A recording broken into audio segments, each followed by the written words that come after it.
So we all know the iPhone 7 was a pretty decent iPhone when it first came out in 2016, but I will probably tell you now is a great time to sell this iPhone and pretty much move on with your life. If you have the ability of doing so, an iPhone 7 is, a decent iPhone now, but the problem is that this iPhone is pretty much unsupported with the current latest version of iOS.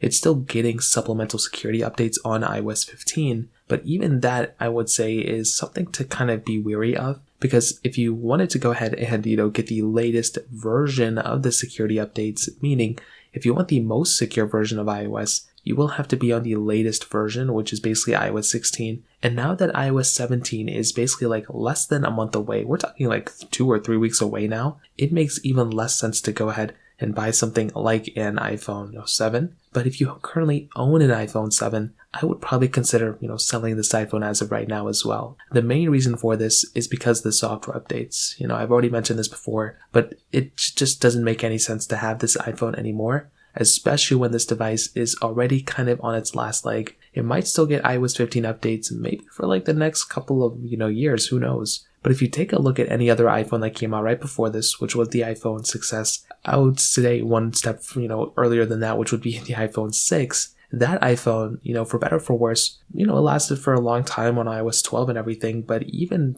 in 2019, I was like, this iPhone really isn't worth buying anymore. But that iPhone still got an update this year. The iPhone 7 is going to be more or less the same because of its hardware, because of its software. It just doesn't make too much sense to buy it anymore, and I would probably recommend selling this iPhone now, because the longer you wait, the less and less money you can basically get for this iPhone. Another big thing is basically with app updates. I would say by the time iOS 18 comes around, there's probably going to be some applications that will require iOS 16 or above. So we're only like a year away from that point as well. So you're going to, at that point, you're going to be stuck with downloading older versions of the same applications that you could have downloaded before. And I've seen this with iOS 12. I think iOS 13 is probably experiencing that now too. So it only takes like 3 or 4 versions of software for that thing to be behind before that iPhone can't even download the latest and greatest updates anymore either. So that's kind of like another kind of minor thing, probably not the biggest deal in the world, but still something to kind of keep in mind in the back of your head. So beyond that, we all know the iPhone 7 is a little bit of an older iPhone. The hardware is not going to be that great. It's definitely an older styling of a phone too. But at the end of the day, it just doesn't really make too much sense to buy or own an iPhone like the iPhone 7, and I'd probably recommend selling it as well. So in terms of that kind of covers it up there. If you have any other thoughts or questions, let me know in the comment section below. Hit the like button, that would mean so much, but definitely hit that subscribe button. More importantly than everything else, I love every single one of you guys. Hopefully I'll catch you guys in the next video. Peace out till then.